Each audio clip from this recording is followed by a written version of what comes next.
두아디라 교회의 사자에게 편지하라.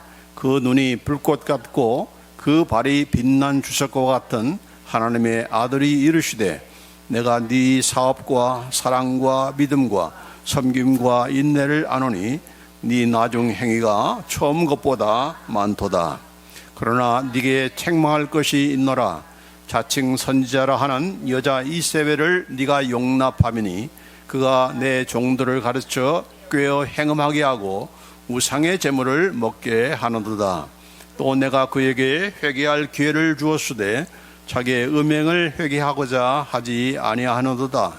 볼지어다 내가 그를 침상에 던질 터이요 또 그와 더불어 가늠하는 자들도 만일 그 행위를 회개하지 아니하면 큰 환난 가운데 던지고 또 내가 사망으로 그의 자녀를 죽이리니 모든 교회가 나는 사람의 뜻과 마음을 살피는 자인 줄 알지라.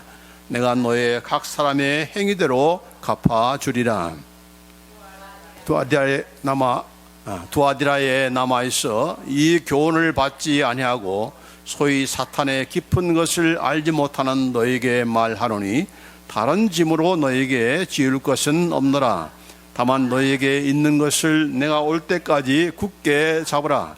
이기는 자와 끝까지 내 일을 지키는 그에게 만국을 다스리는 권세를 주리니 그가 철장을 가지고 그들을 다스려 질그릇 깨트린 것 같이 하리라. 나도 내 아버지께 받은 것이 그러하니라. 내가 또 그에게 새벽별을 주리라. 귀 있는 자는 성령이 교회들에게 하시는 말씀을 들을지어다. 아멘. 오늘은 소아시아 7교회 가운데 이제 네 번째로 에베소서, 서마나, 버가모 다음에 이제 두아디라 교회에게 주신 그런 예수님의 말씀을 우리가 함께 살펴보고자 합니다. 두아디라 교회가 어떤 교회인가, 먼저 그 도시가 어떤 도시인가 하는 것을 우리가 잠깐 살펴보겠는데, 먼저 여기 지도상으로 지금 시계 방향으로 에베소로부터 시작해서 서머나 버가모까지 올라갔다가 다시 이제 내려오면서 두아디라 교회죠. 그래서 쭉 이렇게 시계 방향으로 돌아가면서 이렇게 말씀을 주셨는데, 여기 오늘날의 그 두아디라 유적지 사진이 있어서 여기 올렸습니다. 뭐 그 당시가 전부 다 로마 그 통치하에 있는 것이고, 또 전부 다 이런 그 잡다한 그런 신들을 섬기는 그런 도시기 때문에 이런 그 신전들이 도시마다 다 이렇게 있는 것이고, 또 로마 당국도 그렇게 심지어는 황제를 섬기는 그런 신전까지 짓도록 그걸 권장하고, 지으면은 서포트를 해주고 이렇게 혜택을 주니까 너도 나도 그렇게 신전들을 많이 짓는 그런 모습이 여기에 나와 있습니다. 여기는 두아디라 교회 터라고 이렇게 나와 있는데, 일단 여기 그렇게 사진이 있어서 이렇게 올려봤습니다. 자, 어쨌든 이 두아디라 어떤 도시인가? 이 7 도시 가운데 가장 작은 그런 도시가 바로 이 두아디라 도시였습니다. 작지만 그러나 군사적으로는 요새였고, 또 특별히 상업이 발달한 그런 도시였어요. 특별히 염색이 발달하다 보니까 또 여러 각종의 그런 의복 사업이 발달되어 있고, 또 가죽이 발달되니까 이제 구두 사업이 또 특별히 이렇게 왕성했던 것이고, 또 도자기 사업, 유업이 또 발달되었습니다. 이렇게 상업들이 발달된 것만이 아니라 그 상업들이 전부 다 길드라는 그 협동조합을 만들어 가지고 그 길드를 통해서 혜택을 보며, 또 그 길드를 통해서 단순히 그런 조합 정도가 아니라 이 길드 안에는 항상 자기들이 섬기는 그런 신들이 있었어요. 그래서 그 신들을 섬기고 신들에게 제사하고 이렇게 그런 과정들을 다 해야 서로 이렇게 혜택을 보는 거지, 그 규례에 따라서 자기들이 세우는 그런 원칙에 따라서 거기에 따르지 못하면 결국은 사업에도 굉장히 어려움이 있는 거죠. 더군다나 그런 상황에서 크리스찬들이 사업을 한다, 또 사업만이 아니라 그런 이런 도시 전체가 이렇게 뭐 아까 봤듯이 이런 신전 중심의 그런 제사 이런 것들이 성향이기 때문에 굉장히 예수 믿는 사람들도 많은 그런 불편함과 또 도전과 핍박을 받게 되는 것이죠. 그래서 가령 구두 샵을 열려고 하면은 어떻게 합니까? 구두 그 조합에 들어가야 되는데 이 조합에 들어가면 가령 뭐 구두 만드는 거니까 이 소가죽이 또 굉장히 좋잖아요. 그래서 자기들 나름대로 뭐 가령 예를 들어서 소를 형상으로 신의 형상으로 만들어 놓고 그 앞에서 제사 드리고 또 그 제사를 드려야 그 회원에 가입되는 그런 절차들이 있는 것과 마찬가지로 이런 참 예수 믿는 사람에게는 그것이 얼마나 그게 힘들겠습니까? 뭐 이게 뭐 살고자 하는 것인데 먹는 것이지 뭐 내가 소를 섬기는 것도 아니고 소 형상을 섬기는 것이 아니니까 그저 이 잠깐 오픈하기 위해서 또 뭐 1년에 한 번씩 이렇게 모임이 있다면은 그걸 그냥 지나가면 되는 걸 이렇게 하면서 서로 타협하고 거기에 동조하는 그런 크리스천도 있었을 거라고 이렇게 생각이 듭니다. 오늘날 예수 믿는 사람들도 마찬가지죠. 장사하면서 사업하면서 얼마나 많은 그런 유혹을 받습니까? 뭐 이 시대만이 아니고 이 시대 뭐 그냥 신 앞에 가서 제사 드리고 섬기는 이런 제사 드리는 정도만이 아니라 항상 그 과정 가운데는 또 술이 있는 것이고 또 여자들이 그런 이런 성행 음행이 성행했던 그런 시대이기 때문에 오늘날 사업하는 사람들도 마찬가지죠. 가서 그 바이어들과 미팅하면은 이 뭐 사업만 논의하는 것이 아니라 뇌물을 줘야 되고 또 여자와 술과 뭐 이런 것에 이렇게 이것이 정석이 되고 이런 일반적인 그런 과정이 되면은 예수 믿는 사람에게는 얼마나 그것이 도전이 되고 힘든 그런 일이겠습니까?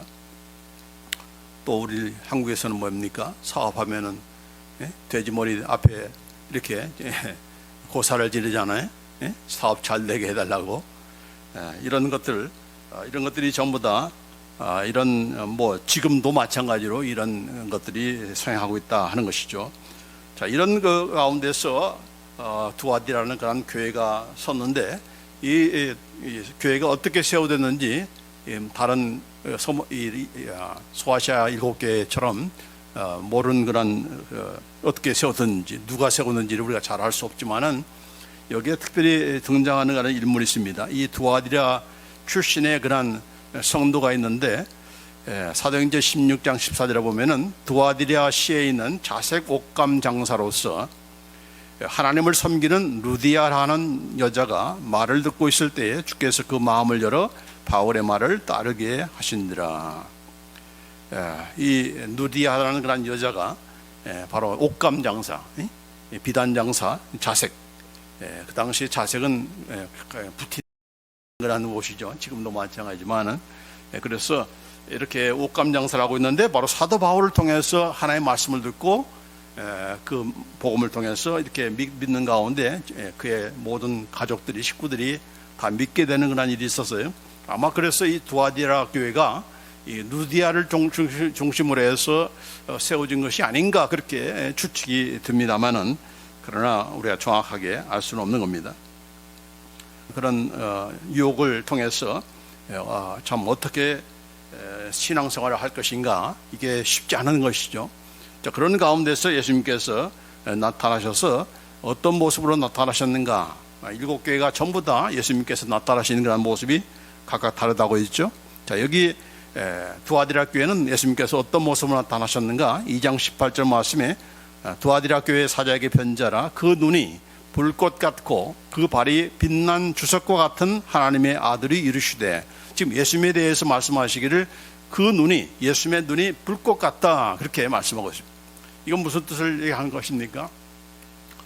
우리의 모든 생각과 모든 그런 계획하는 것들을 다 감찰하시고 꿰뚫어 보시고 우리의 중심도 네가 타협하고자 하는데 네 타협하고자 하는 그 마음이 어떤 마음이라는 것을 그 중심을 아시는 그런 예수님.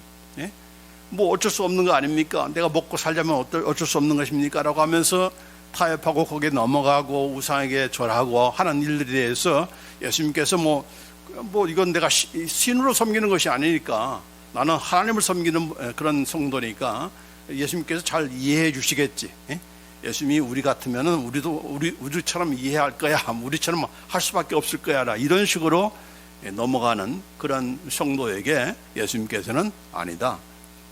불꽃같이 너를 지금 보고 있다. 우리의 중심을 꿰뚫고 계신다. 우리의 모든 그런 타협과 핑계와 이런 것들을 예수님께서는 모르시는 분이 아니시다라고 그렇게 분명하게 말씀해 주고 있는 거죠. 적절한 그런 예수님의 모습 아닙니까? 거기서 끝나는 것이 아니고 그 발이 빛난 주석과 같다라고 그렇게 말씀하십니다. 주석이라는 것은 나비죠. 나비 얼마나 무겁습니까? 그 나무로 된 그런 발로 누르시는 그런 모습이니까, 이건 주석은 주로 성경에서 하나님의 심판을 묘사할 때 쓰는 그런 표현입니다.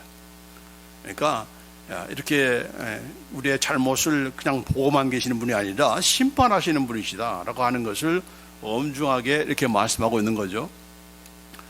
대충 상황이 이러니까 예수님께서 다 이해하실 거야, 봐주실 거야, 이렇게만 생각했는데 아니라는 거죠. 예수님께서는 아니야. 마찬가지로 저와 여러분에게도 마찬가지죠. 오늘날 교회를 향해서도 마찬가지죠. 뭐 이런 상황인데 어쩔 수 없는 거 아니냐. 그렇다고 해서 내가 하나님을 섬기지 않는 것도 아니고, 그러면서 하나님도 섬기면서 또 세상적으로는 또 비즈니스적으로는 교회는 교회고 비즈니스야. 그런 말을 이렇게 아주 자연스럽게 하잖아요. 그렇지 않들 가운데. 그렇습니까? 아니죠. 비즈니스고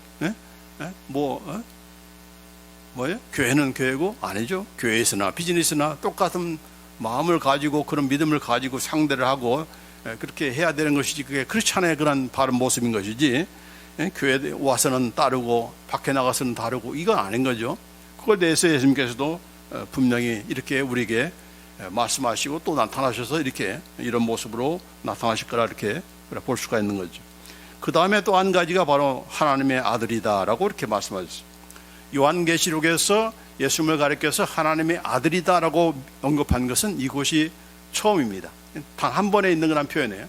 왜 예수님께서 이 두아디라 교회 성도들에게 내가 하나님의 아들이다라고 이렇게 나타나셔서 말씀하신 것일까? 그 이유가 있어요. 왜냐하면 이 두아디라 이 도시는 특별히 제우스 신의 아들인 아폴로 하면 뭐가 생각나요? 달나라 간 그 아폴로, 바로 이 제우스 신의 아들이죠. 이방이 우상인 우상신. 사람들이, 미국 사람들도 이게 제정신이 아닌 거예요. 그래서 이 아폴로라는 그런 신을 이렇게 섬겼는데, 이걸 예수님께서 빗대면서 참 신이 누구시고 참 신의 아들이 누구라는 것을 이렇게 지적해 주는 거죠. 너희들은 너네 도시에서는 무슨 아폴로가 제우스 신의 아들이라고 생각하는데, 그게 진짜 신인처럼 이렇게 섬기고 가는데, 아니야, 그건 다 가짜고 죽은 신이고 이방 신이고 거짓 신이다. 오직 참 하나님은 성부 하나님이시고 바로 내가 그 하나님의 아들인 바로 예수님이 바로 내가 바로 하나님의 참 아들이다. 또 그분이 참 신이다고 하는 것을 보여주고 싶어서 이렇게 예수님께서 세 가지로 눈이 붓꽃 같고 그 발이 빛난 주석과 같고 또 하나님의 아들이라라고 하면서 두아디라 교회 성도들에게 이렇게 말씀하고 있는 것입니다. 자, 그래서 이런 예수님의 모습이 그 당시에 그런 도시나 또 교회에 향해서 하고 싶은 그런 말씀으로 이렇게 말씀하고 있는 것이죠. 자, 그 다음에 이제 예수님께서 각 교회마다 칭찬하셨잖아요. 그 칭찬의 그런 내용이 여기 두아디라 교회에 있습니다. 자, 여기 2장 19절 말씀인데 같이 한번 읽습니다. 시작. 내가 네 사업과 사랑과 믿음과 섬김과 인내를 아노니 네 나중 행위가 처음 것보다 많도다. 예, 이 칭찬의 그런 내용이 꽤 많죠.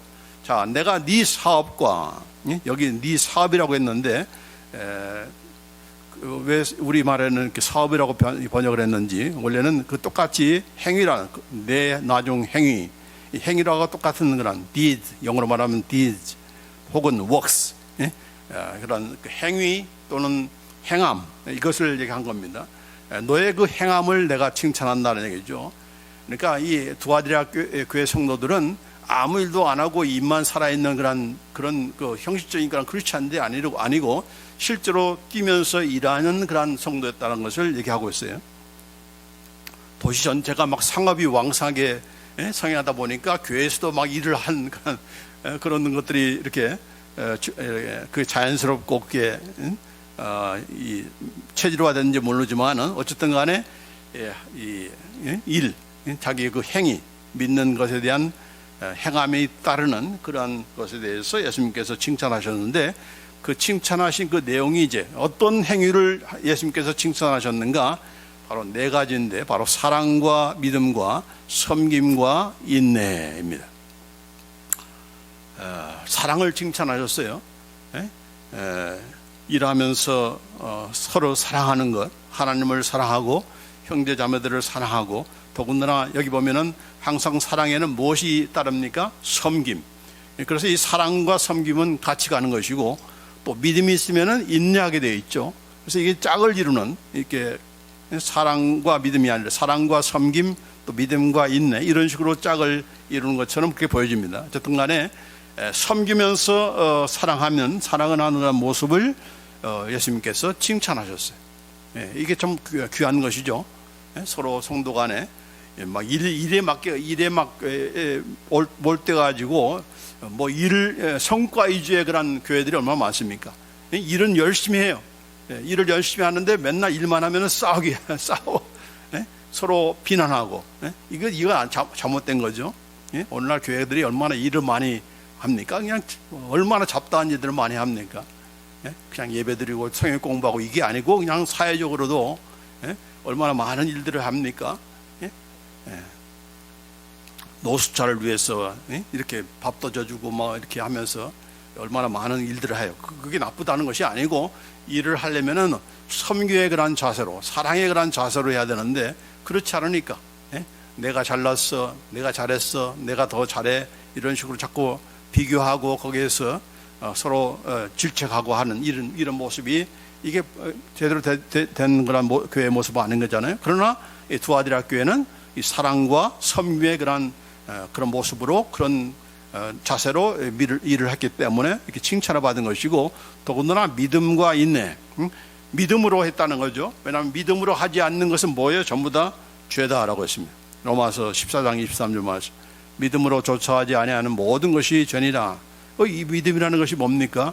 바로 하나님께 대한 믿음이고, 또 형제 자매들에 대한 그런 신뢰감이 또한 거기에 포함되는 것이라 할 수 있지만은, 항상 일을 하다 보면은 자기 힘으로 하려고 하는 사람들이 많잖아요. 하나님께서 주시는 그런 힘으로, 또 하나님께 묻고서 그가 주시는 그런 지혜로 하는 것이 아니라, 하나님의 도우심으로 하는 것이 아니라 자꾸 내 경력, 내 지혜, 내 그런 방법으로 하려고 하기 때문에 결국 거기서 싸움이 나오는 것이고, 결국은 내 자랑만 이렇게 더 내세우게 되는 거죠. 그러나 하나님께서 주신 그런 지혜로 하면은 이 모든 것을 대한 내 자랑이 아니고 바로 하나님께서 주셨어, 하나님께서 하셨어, 이건 내가 한 것이 아니고 내게 주신 하나님의 능력 따라서, 은혜 따라서 내가 한 거야, 그러니 하나님께서만 영광 받으실 분이야 라고 하면서 그렇게 겸손하게 반응이 나와야 되는데 그렇지 않는 거죠. 그러나 이 두아디라 교회 성도들은 믿음으로 했던 것이고, 그 믿음이 있기 때문에 내가 이렇게 열심히 해도 혹시라도 그걸 시기하고, 또 그걸 또 불평하고, 또 이렇게 욕하는 그런 성도가 있다 할지라도, 그러나 나의 중심은 누가 아실까? 하나님이 아시면 돼. 하나님이 반드시 알아주시고 하나님께서 칭찬하실 거야. 그 하나님 앞에 내가 떳떳해 라고 하는 그런 그 믿음이 있으면은 결국은 인내할 수가 있는 거죠. 참을 수가 있는 거죠. 그렇죠? 네가 나를 이렇게 하면서 서로 싸우려고 하지 않고, 우리가 하나님께 맡기면서 모든 것을 가장 공평하게 정대하게 풀어주시는 분은 바로 하나님이다. 그 하나님 내가 믿고 내가 해야 될 일을 하면 되는 거지. 이런 그 자세가 바로 이 예수님께서 칭찬받은 그런 이유가 된 것입니다.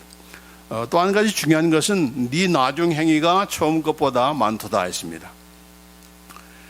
해가 가면 갈수록 믿음의 생활이 깊어지면 깊어질수록 더욱더 성장하고 성숙돼지는 그런 모습이 바로 이 두아디아 교회가 칭찬받은 그런 내용입니다.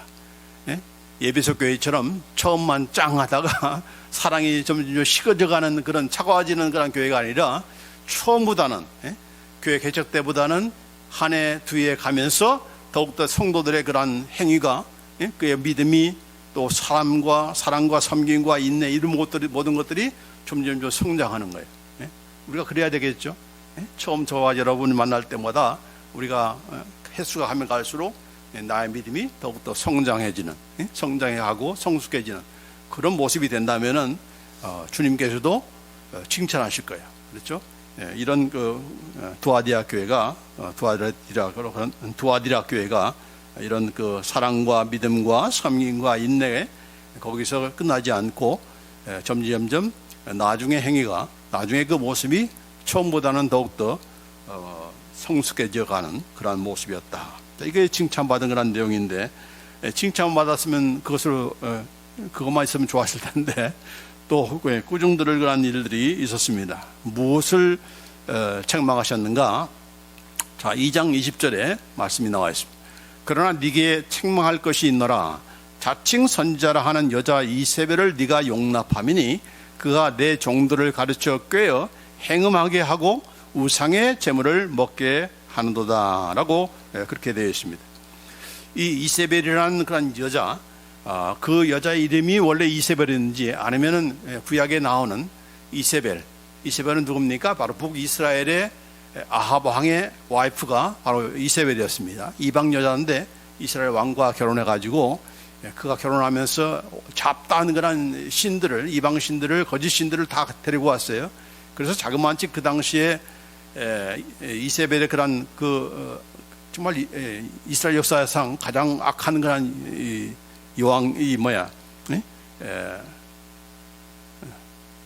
왕의 그런 아내로서 이런 어느 정도까지 영향력이 있었는가? 바알과 아세라 신을 섬기는 그런 선지자가 자그마치 850명 정도 될 정도로, 거짓 선지자들을 850명이나 둘 정도로 완전히 그냥 이스라엘 나라를 그냥 우상천지로 이방 신들을 섬기는 그런 사악한 그런 왕이었던 거죠. 자, 그런데 이세벨적인 그런 모습이 있어서 이 여자를 이세벨이라고 한 건지 우리가 알 수 없지만은 그러나 이 이세벨이 바로 두아디라 교회에 왔던 것이고 이 여자는 자칭 선지자라고 했습니다. 내가 선지자다. 이 선지자는 게 뭡니까? 다 안다는 얘기죠. 너의 미래에 대해서 아는 거야 라고 하면서 그 이세벨이 와서 교회에 들어왔는데 그걸 다 용납했다는 겁니다. 웰컴 하는 것 정도가 아니라 웰컴만 하는 것이 아니라 가르치게 했던 거예요. 특별히 어떤 자들을 가르쳤습니까? 내 종들을.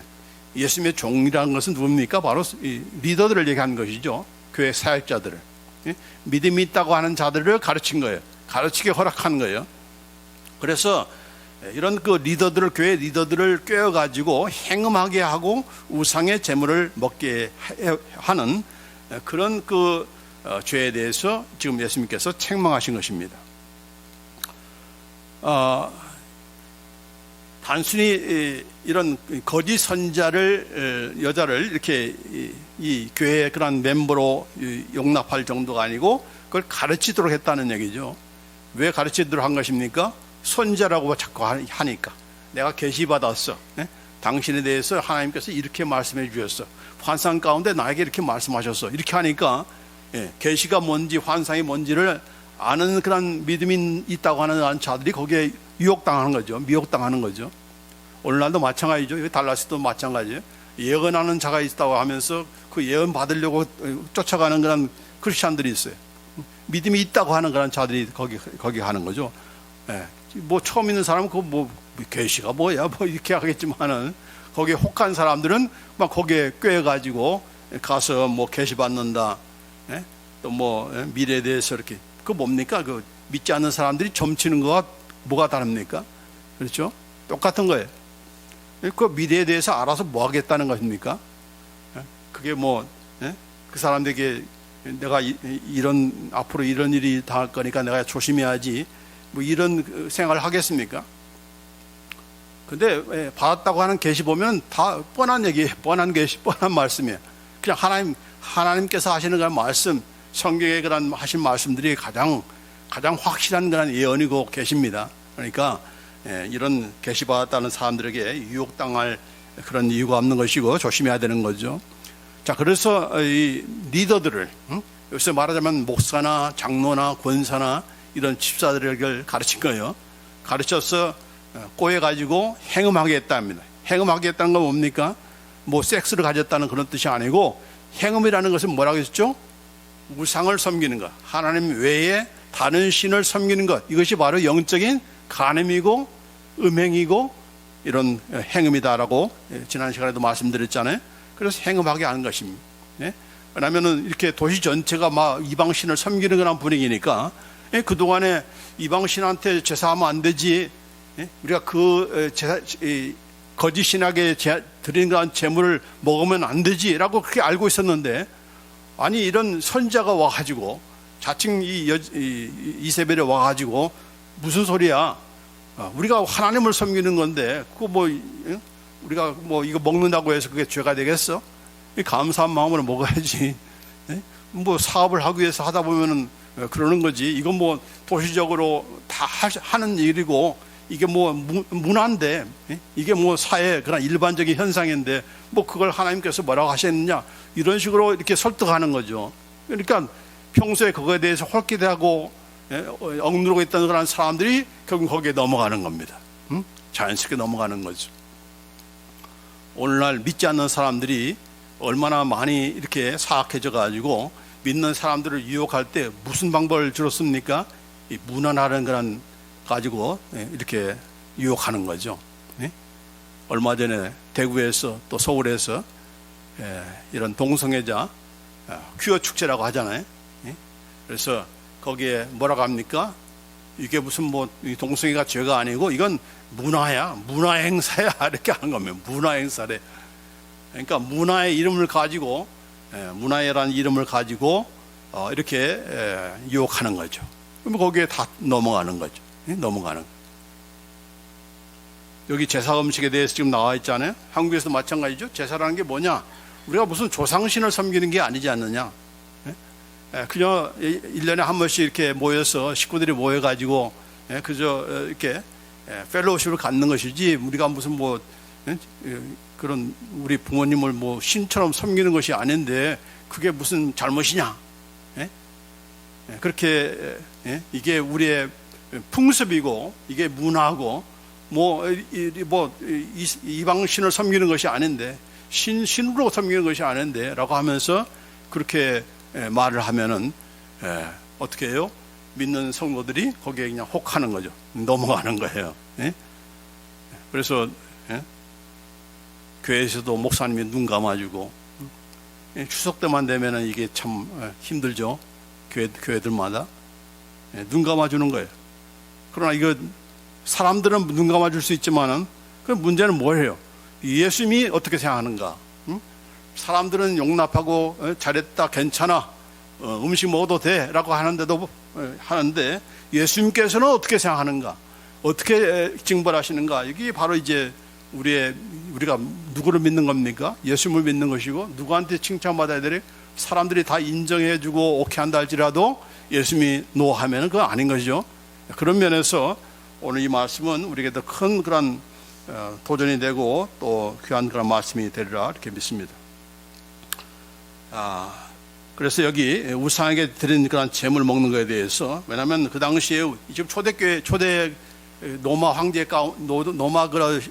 로마가 통치하는 그런 시대, 특별히 그 시대는 많은 그런 이방 신들을, 거짓 신들을 섬겼기 때문에 초대교회에서도 가장 문제가 되는 것이 뭡니까? 바로 우상을 섬기는 건 아니지만 그 우상에게 드린 그런 제물을, 가령 뭐 소를 드렸다, 뭐 돼지를 드렸다 하면은 거기에 드리고 남은 그런 것들이 다 이제 시장으로 나와서 매매가 되는 겁니다.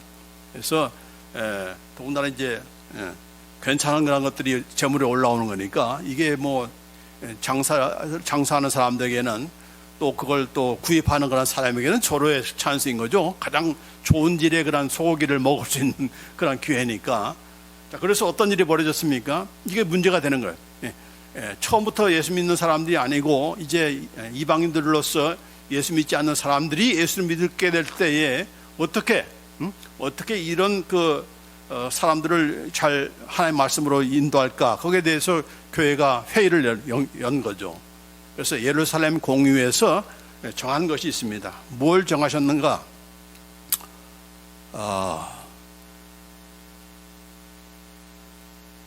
사도행전 15장 20절에 보면은 네 가지를 이방 신자들에게, 이방인에다가 예수 믿게 된 그런 이제 초신자들에게 금한 것이 있어요. 뭘 금했습니까? 자, 우상의 더러운 것과 음행과 목매어 죽인 것과 피를 멀리하라고 편지하는 것이 가하다. 이 네 가지를 이렇게 예루살렘 공의회에서 정한 겁니다. 다 먹는 것과 관련된 것이 세 가지예요. 네 가지 중에 세 개는 먹는 것과 관련돼서 뭘 먹지 못하겠는가? 바로 우상 제물, 우상에 드려진 그런 제물을 이건 더러워진 것이다라고 하면서 먹지 말라고 한 것이고, 또 목매어 죽인 것, 목매어 죽인 것, 또 피채 먹는 것. 뭐 한국 사람들 뭐 사슴피 먹는 사람도 있잖아요. 이렇게 피채 먹는 것은 해서는 안 된다라고 하면서 이렇게 금한 것입니다. 자, 그런데 여기 이렇게 금한 것을 이렇게 두아디라 교회에 누가 들어와 가지고 이세벨이라는 그런 거짓 선자가 들어와 가지고 괜찮은 거야 라고 하면서 먹게 한 겁니다. 먹게 한 거예요. 자, 그런데 여기 시편 106편에 보면은 이런 말씀이 있습니다. 106편 28절 29절 말씀에 저희가 또 바알부올과 연합하여 죽은 자에게 제사한 음식을 먹어서 그 행위로 주를 경노케 함을 인하여 재앙이 그 중에 유행하였도다. 죽은 자에게 제사한 음식을 먹어서 그 먹는 행위가 뭘 한다고요? 주님을 경노케 한다. 주님을 화나게 한다는 얘기죠. 그래서 그 주님께서 화나심으로 재앙이 그들 중에 유행하게 되었다라고 하는 그런 말씀을 하고 있는 것입니다. 자, 우리가 한국에서 조상한테 제사 드리는 것은 죽은 자에게 드리는 제사 음식이죠. 그렇죠? 자, 그래서 저도 제사 때마다 제가 많은 고충을 겪은 그런 내용을 제가 많이 얘기했잖아요.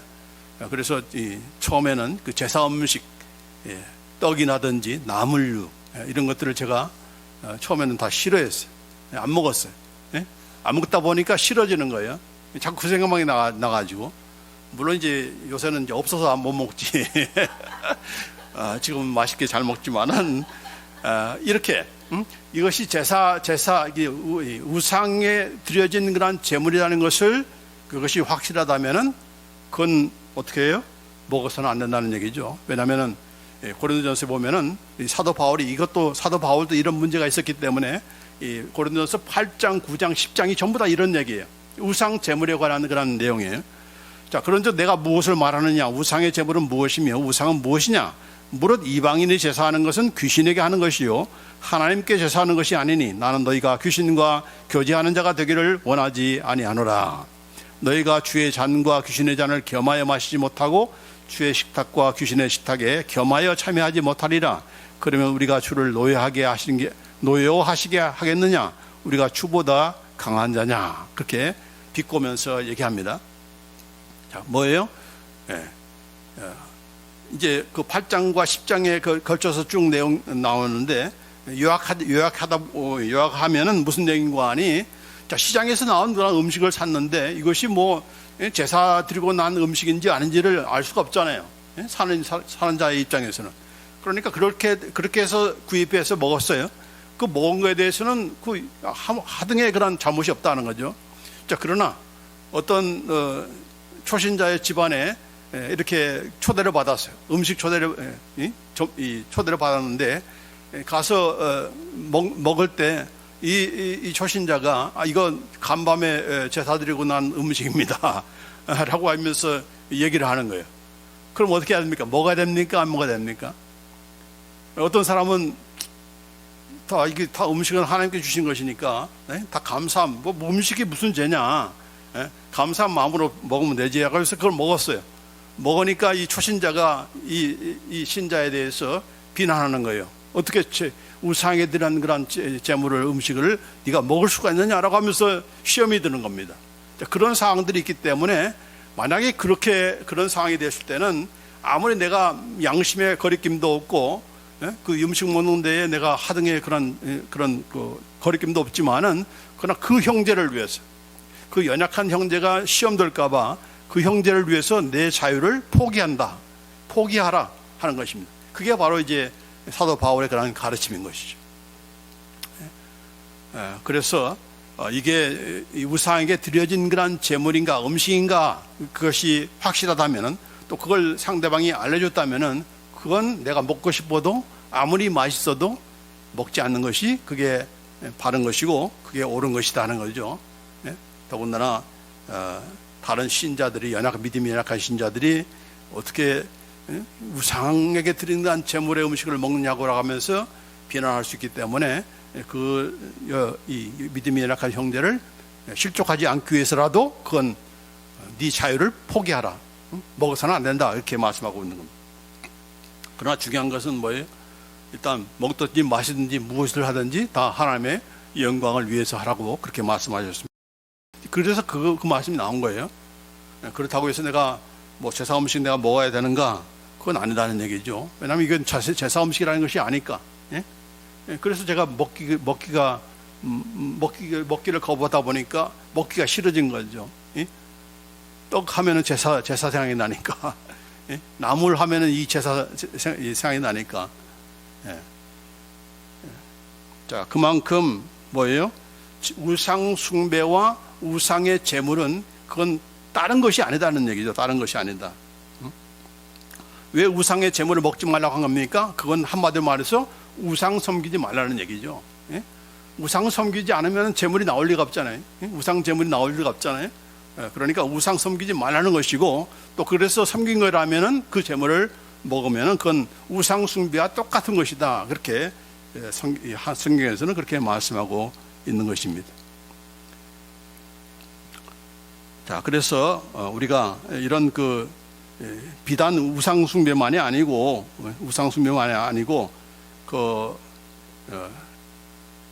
이 우상 숭배를 유혹했던 우상의 제물을 먹도록 이렇게 잘못 가르쳤던 그런 이세벨에게도 예수님께서 뭐라고 말씀하셨는가? 여기 21절에 보면은 또 내가 그에게 회개할 기회를 주었으되 자기의 음행을 회개하고자 하지 아니하는도다 했습니다. 예수님께서 이세벨에게 그냥 징벌하지 않고 회개할 기회를 줬다는 얘기입니다. 그러나 매번 자기의 음행이 뭡니까? 뭐 섹스가 아니고 바로 이 하나님도 믿는다고 하면서 이런 우상 숭배와 우상의 제물에 빠지도록 인도하는 그런 두 마음 품는 것, 이것이 바로 영적인 간음인 거죠. 그걸 회개하도록 했지만 그걸 거부했다는 얘기입니다. 자, 거부한 것에 대해서 예수님께서 그냥 넘어가는 건가? 책망만 하고 그냥 끝내는 것인가? 아니다는 얘기죠. 죄에 대한 그런 징벌을 하시는 것을 얘기하는데 첫 번째로 뭡니까? 볼죄다. 내가 그를 침상에 던질 터이요라고 했습니다. 여기 그라고 하는 것은 남자가 아니고 바로 그녀 이세벨을 얘기한 겁니다. 이세벨을 침상에 던질 것이다. 무슨 말이에요? 침상에 왜 던집니까? 누워 있으라는 얘기죠. 왜 누워 있는 겁니까? 아파서 누워 있는 겁니다. 완전 눕히시는 거예요. 침상에 눕히는 그런 징벌을 하신다는 얘기죠. 또 뿐만 아니라 이세벨만 아니라 거기에 꾀임 받은 그런 자들도 그와 더불어 간음하는 자들도 만일 그의 행위를 회개하지 아니하면 큰 환난 가운데 던지고 있습니다. 큰 환난에 던지운다. 괜히 어려움 당하는 것이 아니다는 얘기죠. 그래서 회개하라. 회개치 않으면 이런 하나님도 믿으면서 또 이런 세상 유혹에 빠져가지고 이게 풍습이야. 우리나라의 정통적인 그런 풍습이야. 이건 무슨 문화의 행사야. 그게 뭐가 죄야? 이런 자들을 회개하지 않을 때는 하나님께서 어떻게 하신다? 나중에 마지막 심판 때가 아니라 이 땅에서 어려움을 청하게 주신다. 환난 가운데 있게 만드신다. 왜 그런 겁니까? 회개하기 위해서. 왜냐하면 어려움 안 당하면 회개를 안 하니까 그렇게 한다는 얘기죠. 뿐만 아니라 여기 또 한 가지가 더 나와 있는데, 내가 사망으로 그의 자녀를 죽이리니, 사망으로 그의 자녀를 죽이리니, 여기도 마찬가지로 그의 자녀가 his children 아니고 her children. her children이 누굽니까? 바로 이세벨의 자녀들입니다. 그러면 이세벨이 여러 자녀들이 있다는 말인가? 그건 그런 것 같지 않고 자기 가르침으로 낳은 아들들, 자녀들이 바로 이세벨의 가르침에 따른 자들을 바로 자녀라고 얘기하는 것이죠. 그 자녀들을 어떻게 하겠다고? 죽이겠다는 어마어마하신 그런 징벌인 거죠. 왜냐하면 살려놓으니까 더 하나님의 영광 가리우니까 아예 그냥 죽여버리는 거죠. 데려가시는 거예요. 더 이상 죄 못 짓게 데려가시는 거예요. 이것은 이 요한계시록만이 아니라 고린도전서 보면은 이 예수님의 그 몸과 피를 기념하는 그런 주의 성찬을 이렇게 더럽힌 자에게 예수님께서 징벌하신 그런 내용과 비슷합니다. 자, 어떻게 징벌하셨습니까? 고린도전서 11장 30절에 보면은 그러므로 너희 중에 약한 자와 병든 자가 많고 잠자는 자도 적지 아니하니 했습니다. 주님의 성찬을 이런 떡과 잔을 그냥 함부로 죄를 회개하지 않고 먹으면 뭐예요? 죄를 먹고 마시는 것 같다고 했죠. 그러니까 어떤 사람은 막 시장해 가지고 이 초대교회 때 너무 배고파서 막 주워 먹는 거예요. 주님의 떡인지 뭔지 그건 상관치 않고 우선 먹고 보자, 마시고 보자 하고는 완전히 배부르고 완전히 취해가지고 성찬에 임하는 그런 성도들이 있었어요. 뭐 오늘날 우리가 그런 정도는 아니지만은 뭐 교회에서 많이 줘야 뭘 포도주를 많이 줘야 뭐 취하겠지만은 그런 거 아니까 뭐 포도주도 아니고 주스니까 뭐 취할 사람도 없다 이렇게 생각할지 모르지만 어쨌든 간에 초대교회는 그런 사람이 있었어요. 그러자 하나님께서 어떤 징벌을 바로 내리셨는가? 약하게 만드셨다. 또 병들게 만들었다. 그리고 잠자게 만들었다. 잠잔다는 게 뭡니까? 슬립하게 만든다는 것이 아니라 이건 죽었다는 얘기지, 죽였다는 얘기입니다. 그렇죠? 그래서 우리의 생활 가운데서 나중에 채우신 바 때가 아니라 이 땅에서 하나님의 징벌이 있다는 것을 계속해서 말씀하고 있는 거죠. 고린도 교회에서만이 아니고 또 이런 두아디라 교회에서 이렇게 예수님께서 회개하지 않는 자에게 또 우상의 제물에 넘어간 자에게, 우상의 제물이라는 건 뭡니까? 결국은 이방 종교에 넘어가는 자들입니다. 그렇죠? 그래서 지난 주일날 제가 심각하게 얘기했잖아요. 이방 종교, 무슨 불교나 이슬람교나 무슨 어떤 종교에 대해서 아주 호의적인 그런 크리스찬들이 상당히 많아요. 그 호의적인 그런 태도를 가진 그 이유 가운데 하나는 자기는 마음이 넓다는 얘기죠. 이게 자기 자랑이 여기 속에 숨어 있는 거예요. 왜 기독교가 이렇게 배타적이고 우리밖에 모르고 이렇게 생각하는 것은 그건 좁은 생각이고, 자기처럼 관대하고 이단에 대해서 무슨 모슬렘에 대해서 무슨 여호와의 증인에 대해서 웰컴하고 대접해주고 이게 칭찬받을 일인가? 아니다. 책망받을 일이고, 차라리 네가 도와주고 싶으면은 그 사람에게 예수님의 복음을 전해서 복음을 통해서 예수 믿게 하라. 그것이 진정으로 그 사람을 사랑하는 그런 증거인 것이지, 같이 거기에 동조해서 이건 뭐 문화니까 뭐 다 종교마다 다 다르니까 이런 식으로 넓은 마음을 갖는 것은 너도 망하는 것이고 그 사람도 망하게 하는 것이다. 그걸 지금 말씀해 주는 거죠. 그렇기 때문에 이 두아디라에 계신 두아디라 교회에 주신 그런 예수님의 말씀은 지금도 우리에게 하시는 말씀이에요. 지금도 이방 종교에 대해서, 타 종교에 대해서 넓은 마음을 가진 자에게 경고하시는 그런 예수님의 경고인 겁니다. 심각한 거죠. 지금이 이 시대에서, 이 지구촌에서 내 생애 가운데 일어날 그런 하나님의 징벌인 겁니다. 어떻게 하신다고요? 침상에 눕힌다. 침상에 눕고 싶으세요? 그래서는 안 되죠. 병들고 싶으세요?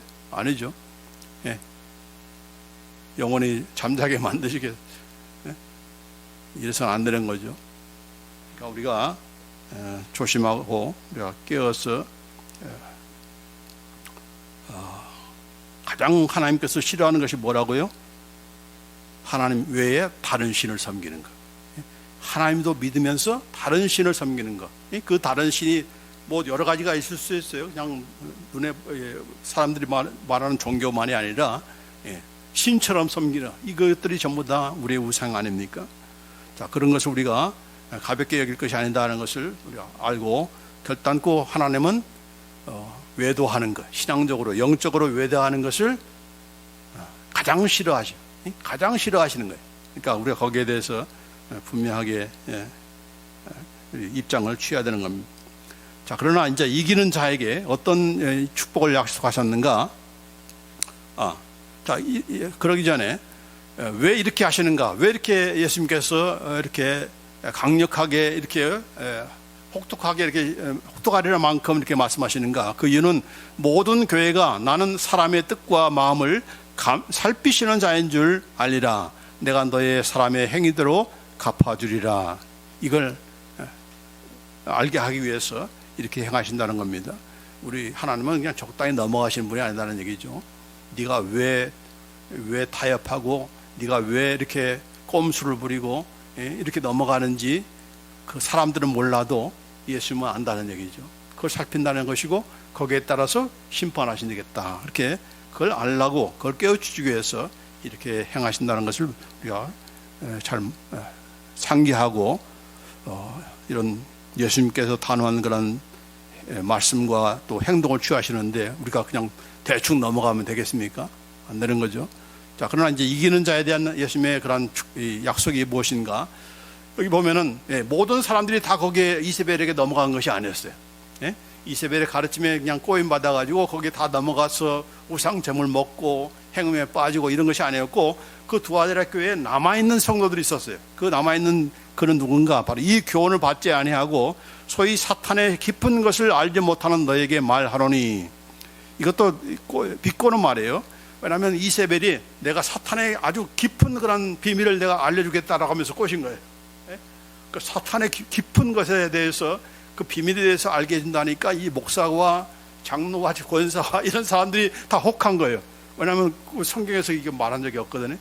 그러니까 오늘날도 마찬가지죠. 내가 비법을 알려주마. 내가 신비한 그런 것을 내가 알려주마라고 하면서 유혹할 때 많은 믿는다고 하는 사람들이 거기에 유혹당하는 거죠. 아닙니까?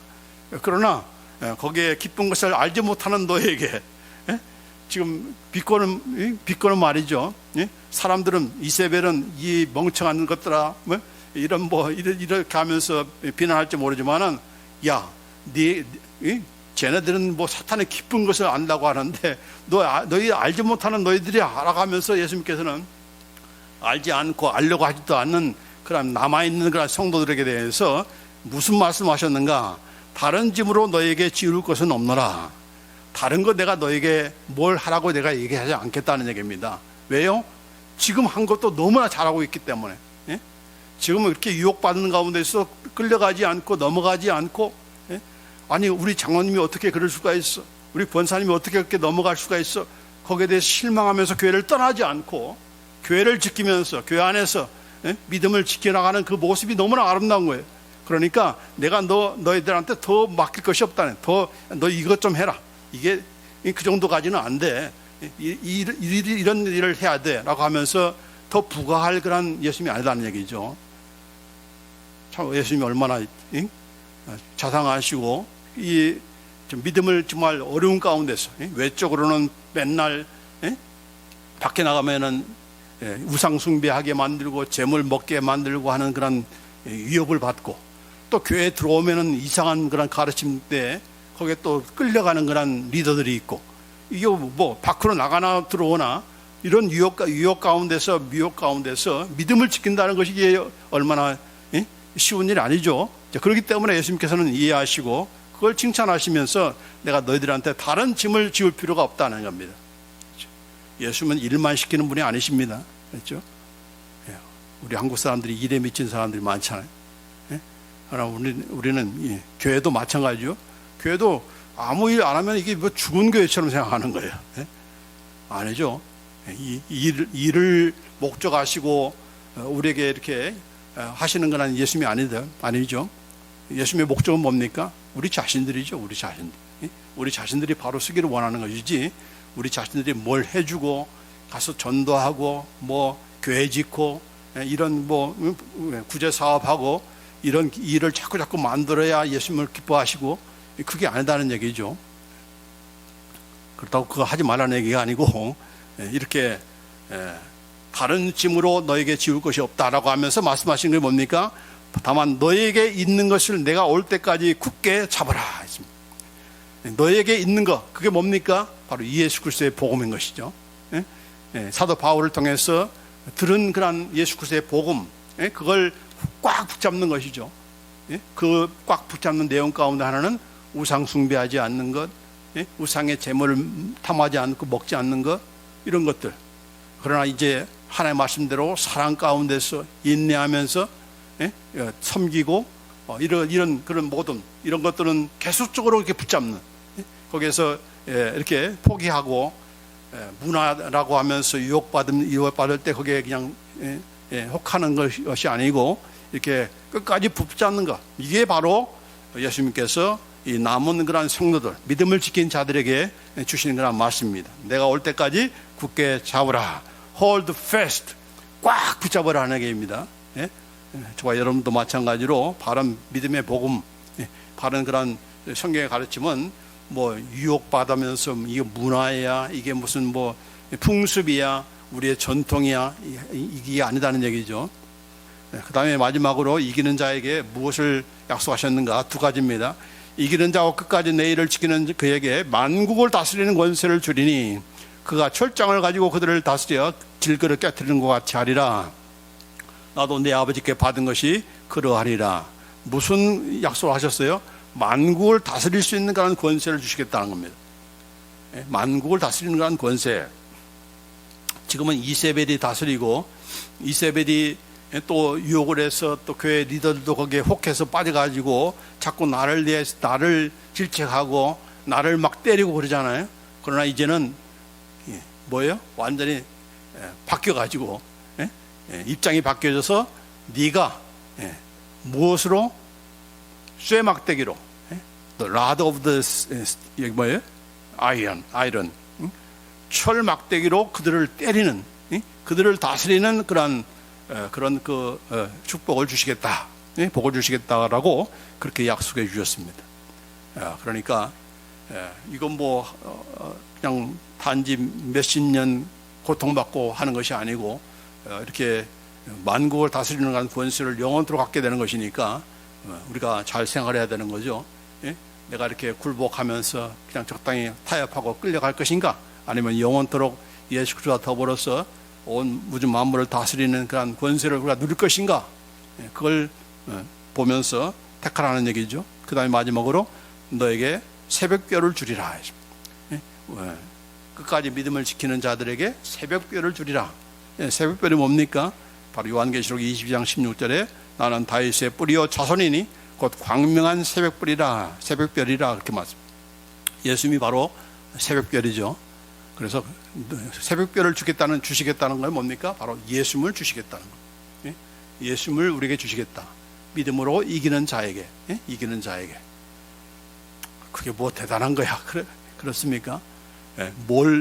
몇 밀년을 가는다 하더라도 예수님을 잃어버리면 그건 완전히, 그건 손해고 그건 완전히 망하는 거죠. 그러나 예수님을 주시겠다. 예수님을 주시고 예수님께서 누리시는 그 권세를 주시고 예수님의 그 빛난 별과 같은 그런 그 영광을 내가 주겠다. 그렇게 예수님께서 직접 말씀해 주신 것입니다. 그렇기 때문에 이 투아디라 교회에 주신 그런 말씀, 많은 그런 유혹과 미혹이 들끓는 그런 우리 시대 가운데 우리가 살고 있어요. 인권이라는 이름으로, 또 문화라는 이름으로, 또 풍습이라는 그런 이름으로 수시로 예수 믿는 자들을 미혹할 것입니다. 교회가 그것을 허락하면은, 그들로 하여금 가르치기를 허락하면은 결국 문제가 생기는 거죠. 그래서 우리가 함부로 가르치는 것을 허락할 수가 없는 거예요. 왜 목사님만 가르칩니까? 목사님만 왜 설교합니까? 그렇게 따질 이유가 아닌 거예요. 무엇을 배우느냐에 따라서 우리의 믿음이 완전히 달라지기 때문에, 예수 믿는다고 하면서, 하나님 믿는다고 하면서 이세벨을 들여가지고 그녀로 하여금 이렇게 가르치게 하니까 거기에 다 꼬임 받아가지고 이런 어려움이 있었던 거 아닙니까? 그래서 이런 유혹과 미혹과 이런 타협하고자 하는 그런 움직임에 대해서 우리가 예수님께서 내가 어떻게 생각하고 다른 사람들이 어떻게 생각하는가 중요한 것이 아니라 바로 예수님께서는 어떻게 생각하시고 어떻게 징벌하시고 또 그걸 이기는 자에게는 어떤 축복을 말씀하셨는가, 예수님께서 하시는 그 말씀에 우리가 주의를 기울이고 거기에 맞춰 갈 때 우리가 이런 칭찬을 받는 그런 성도가 되고 교회가 될 줄 믿습니다. 아멘. 기도하십시다. 주님 감사합니다.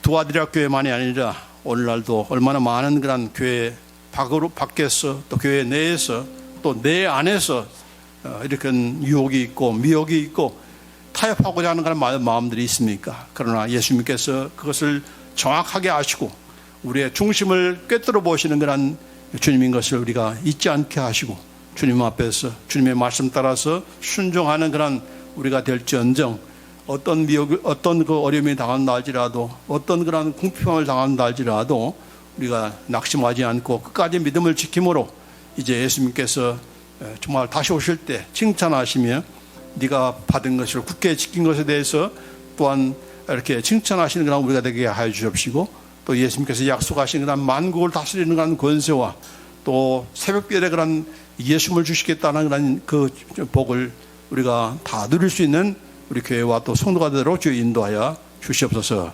우리에게 깨우침을 주시고 또 이렇게 우리에게 바른 그런 길을 인도하시는 그런 우리 주 예수 그리스도의 그런 가르침과 그 말씀 앞에 참으로 감사와 영광을 올려드리며 이 모든 것을 우리 주 예수 그리스도의 이름으로 기도합니다. 아멘.